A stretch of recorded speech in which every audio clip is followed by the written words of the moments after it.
வணக்கம். Manjula Devi Murugesan software training centre உங்களை அன்புடன் வரவேற்கிறது. ஸோ இந்த வீடியோவில் ஒருத்தர் சில டவுட்ஸ் கேட்டிருந்தார். ஓகேங்களா?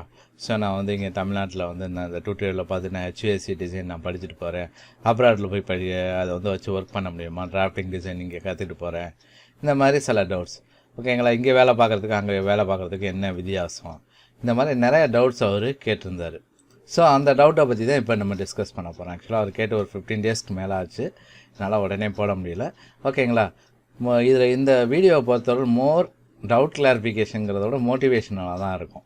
ஏன் அப்படின்னா, நம்ம நிறைய பேர் டிசைன் சாஃப்ட்வேர்ஸ் படிக்கும்போது கரெக்டான மெத்தடில் படிக்கிறது கிடையாது. அதனால தான் இந்த டவுட்டெல்லாம் நமக்கு வரும். உதாரணத்துக்கு இங்கே நம்ம சாஃப்ட்வேர் இங்கே படிச்சிருக்கோம், வேறு கம்பெனியில் போகும்போது அந்த சாஃப்ட்வேர் எப்படி யூஸ் பண்ணுறது, இல்லை வேறு நாட்டுக்கு போகும்போது எல்லாமே மாறுமான. சாஃப்ட்வேரை பொறுத்தவரையில் எந்த சேஞ்சஸும் கிடையாது. ஓகேங்களா? என்னென்னா டெம்ப்ளேட்டில் ஏதாவது சேஞ்சஸ் பண்ணியிருக்கலாம். உதாரணத்துக்கு நம்ம ரிவிட் MEPலேயே நம்ம எடுத்துக்குவோம். ஓகேங்களா? ஸோ இங்கே பார்த்தீங்கன்னா நான் இது metric template, imperial template. So இம்பீரியலில் பாருங்கள் ஃபீட் அண்ட் இன்ச்சஸில் ஃபீட்டில் கொடுத்துருக்காங்க. மெட்ரிக்கில் போகும்போது என்ன பண்ணியிருக்காங்க, MMல கொடுத்துருக்காங்க. பட் இதில் ரொம்ப முக்கியமான விஷயம், இங்கே 10 ஃபீட்டுன்னு நான் சொல்லும்போது லெவல் 2 இங்கே இம்பீரியலில் போடும்போது 10 ஃபீட்னு சொல்லி டிஃபால்ட்டில் கொடுத்துருக்காங்க. அப்படின்னா நமக்கு அப்ராக்சிமேட்லி 3 மீட்டர்ஸ் வரணும். ஆனால் இங்கே பாருங்கள் 4 மீட்டர்ஸில் கொடுத்துருக்காங்க. ரைட்டுங்களா? ஸோ இந்த மாதிரி சின்ன சின்ன சேஞ்சஸ் இருக்கும், ஒவ்வொரு டெம்ப்ளேட்லேயுமே சேஞ்சஸ் இருக்கும். ஸோ அதனால் நம்ம அதை கொஞ்சம் கேர்ஃபுல்லாக நீங்கள் படிச்சுக்கணும். எந்த டெம்ப்ளேட் யூஸ் பண்ணியிருக்காங்க, என்ன யூனிட் சிஸ்டம் யூஸ் பண்ணியிருக்காங்க அப்படிங்கிறதெல்லாம் நம்ம தெரிஞ்சுக்கணும். ஓகேங்களா? ஒவ்வொரு நாட்டுக்கும் போகும்போது ஸ்டாண்டர்ட்ஸ் மாறும். ஓகே, அதை பற்றி கவலையே பட தேவையில்லை. நீங்கள் டூல்ஸை தெளிவாக இருந்தீங்கன்னா ஸ்டாண்டர்ட்ஸை பற்றி நீங்கள் கவலைப்பட தேவையில்லை. என்னென்னா இப்போ உதாரணத்துக்கு நான் டக்டிங் பண்ணுறேன்னா இந்த மாதிரி தான் பண்ண போகிறோம். எந்த ஸ்டாண்டர்ட்ஸ் மாறினாலும் பார்த்தீங்கன்னா ஏர் டெர்மினல் இருக்கும்போது AHUலேருந்து ஏர் டெர்மினலுக்கு நம்ம டக்ட் மூலமாக என்ன பண்ண போகிறோம், ரூட்டிங் பண்ண போகிறோம். நடுவில் தேவையான இடங்களில் ஃபேர் டேம்பர் போட போகிறோம், டிஃப்யூசர் இந்த வால்யூம் கண்ட்ரோல் டேம்பர் போட போகிறோம். ஸோ இதெல்லாம் நம்ம கட்டாயம் வந்துக்கிட்டே இருக்கோம். சில இடங்களில் என்ன பண்ணுவாங்கன்னா ஃபேர் டேம்பர் எனக்கு வேணாம் அப்படின்னு சொல்லி எலிமினேட் பண்ணலாம் அந்த நாட்டோட ஸ்டாண்டர்ட்ஸ், அல்லது கஸ்டமர் பொறுத்தவரை எனக்கு இதுக்கெல்லாம் போட்டோம்னா இவ்வளோ ப்ரைஸிங்ஸ் வரும் அப்படிங்கிறதெல்லாம் வரலாம். ஸோ அதை பேஸ் பண்ணி உங்களோட டிசைனில் ஆல்ட்ரு பண்ணிக்கணும். ஓகேங்களா? இப்போ உதாரணத்துக்கு நான் ஒரு விஷயத்தை பேச போகிறேன்.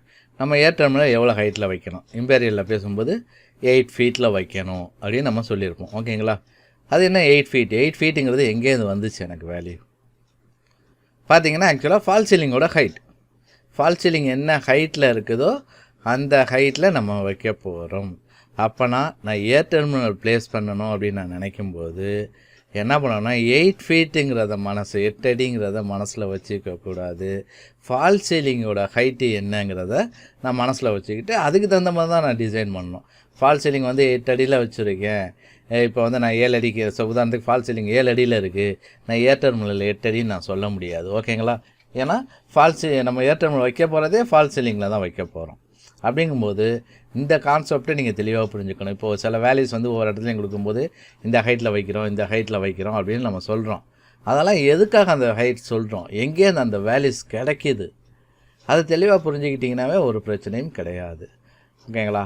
அப்போ தான் எந்த நாளாக இருந்தாலும் நம்ம கவலைப்பட தேவையில்லை. ஏன்னா ஒவ்வொரு நாட்டுக்கும், நம்ம ஊர்லேயே பார்த்திங்கன்னா ஒவ்வொரு ஸ்டேட்டுக்குமே சில ஸ்டாண்டர்ட்ஸ் மாறும். ஓகேங்களா? அப்போனா நான் இந்த சாஃப்ட்வேர் கற்றுட்டேன், எப்படா அங்கே போய் ஒர்க் பண்ண முடியுமாலாம் பயப்பட தேவையில்லை. எப்போதுமே உங்களுக்கு 3 months ப்ராஃபிட்டபிலிட்டி பீரியட்னு ஒன்று கொடுப்பாங்க. இது எதுக்காக கொடுக்குறாங்கன்னா, நீங்கள் எவ்வளோ தான் வெல்வர்ஸ்டாக இருந்தாலும் அந்த லோக்கல் ஸ்டாண்டர்டுக்கு அடாப்ட் ஆகிறதுக்கான டூரேஷன் அது. ஓகேங்களா? அப்படிங்கும்போது நீங்கள் என்னென்னா அங்கே லோக்கல் ஸ்டாண்டர்ட்ஸ் என்ன சொல்லுது, நீங்கள் தெளிவாக இதில் இருக்கீங்க, சாஃப்ட்வேர்ஸில் தெளிவாக இருக்கிறீங்க அப்படிங்கும்போது பிரச்சனை கிடையாது, கவலையே பட தேவையில்லை. இன்னொன்று என்னென்னா, நீங்கள் இப்போ இம்பீரியலுக்கும் மெட்ரிக்குங்கும்போது முக்கியமாக யூனிட் கன்வர்ஷன் தெளிவாக இருக்கணும். ஓகேங்களா? ஸோ இப்போ இம்பீரியல் நான் சொல்லும்போது ஃபீட்டுன்னு சொல்லுவேன், இங்கே சொல்லும்போது MMன்னு சொல்லுவேன். அப்படின்னா அது என்னங்கிறத நம்ம தெளிவாக இருக்கணும். இதே CFM CFM நீங்கள் சொல்லும்போது அங்கே லிட்டர் பர் செகண்ட்னு சொல்லுவேன். ஸோ இங்கே இதுக்கு ஏர் ஃப்ளோ தான், சேம் ரெண்டுமே ஏர் ஃப்ளோ தான். பட் யூனிட் மாறும்போது அதோட நேம் மாறுது. CFM கியூபிக் ஃபீட் பர் மினிட்னு நான் அங்கே சொல்ல போகிறேன். இங்கே லிட்டர் பர் செகண்ட் L பார் Sன்னு போடுவாங்க. ஓகேங்களா? லிட்டர் பர் செகண்டுங்கிற யூனிட்டில் நான் கொடுக்க போகிறேன். ஸோ அப்போனா ஒவ்வொன்றுக்கு என்ன யூனிட், ஸோ இதுலேருந்து இதுக்கு கன்வெர்ட் பண்ணுறதுக்கு என்ன கன்வர்ஷன் ரேஷியோ, ஓகேங்களா? எல்லாமே நம்ம தெளிவாக தெரிஞ்சிருக்கணும். தெரிஞ்சிருந்துச்சுன்னா இந்த கவலைப்பட தேவையில்லை. இல்லை எனக்கு வந்து இந்த யூனிட்டா அந்த யூனிட்டா அங்கே போய் என்ன பண்ண போகிறாங்கிறத பற்றியெல்லாம் கவலைப்பட தேவையில்லை. ஸோ இதுக்காக தான் அவங்க வந்து என்ன சொல்கிறாங்க, நிறையா ப்ராக்டிஸ் பண்ணுங்கள். ப்ராக்டிஸ் பண்ண தான் உங்களுக்கு அந்த டவுட்ஸ் எல்லாம் வர ஆரம்பிக்கும். ஒரு யூனிட் சிஸ்டத்தில் மட்டும் இல்லை, 2 யூனிட் சிஸ்டத்துலையுமே ட்ரை பண்ணி பாருங்கள். பண்ணும்போது உங்களுக்கு டிஃப்ரென்ஸ் தெரிய ஆரம்பிக்கும். ஓகேங்களா?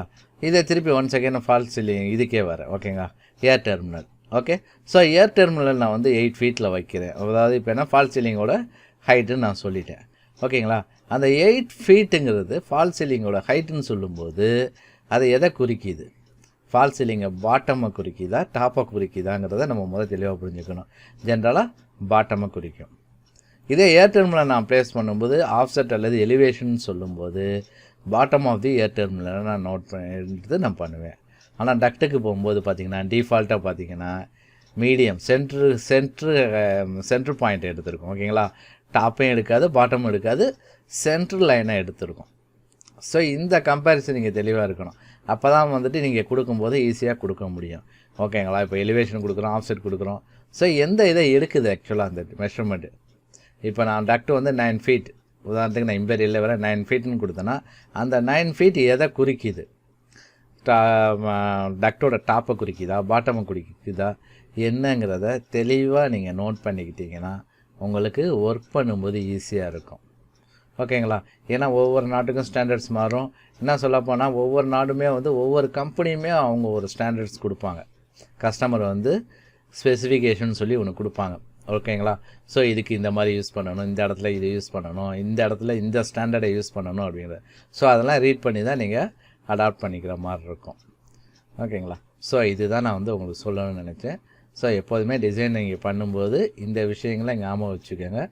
அதே மாதிரி கற்றுக்கும் போதும் ஒவ்வொன்றும் என்ன பண்ணுது, எதனால் அந்த இது கொடுக்குறோங்கிறத பேசிக் டூலோட அந்த கான்செப்டை புரிஞ்சுக்கிட்டிங்கன்னா எந்த பிரச்சனையும் கிடையாது. ஈஸியாக உங்களால் சால்வ் பண்ணிக்க முடியும். எவ்வளோ காம்ப்ளிகேட்டட் டிசைனாக இருந்தாலும் உங்களால் பண்ணிக்க முடியும். ரைட்டுங்களா? ஓகே. ஸோ வேறு எதுவும் டவுட்ஸ் இருந்தால் எங்களுக்கு கமெண்ட்ஸில் சொல்லுங்கள். அது இல்லாமல் இன்னும் நிறையா பேர் டவுட்ஸ் கேட்டிருக்காங்க. 1 by 1 நாங்கள் வந்து அந்த டவுட்ஸை வந்து கிளாரிஃபை பண்ண பார்க்குறோம். ஓகேங்களா? ரைட்டுங்களா? கட்டாயம் சப்ஸ்கிரைப் பண்ணுங்கள், ஷேர் பண்ணுங்கள். ஓகே, ரொம்ப நன்றி.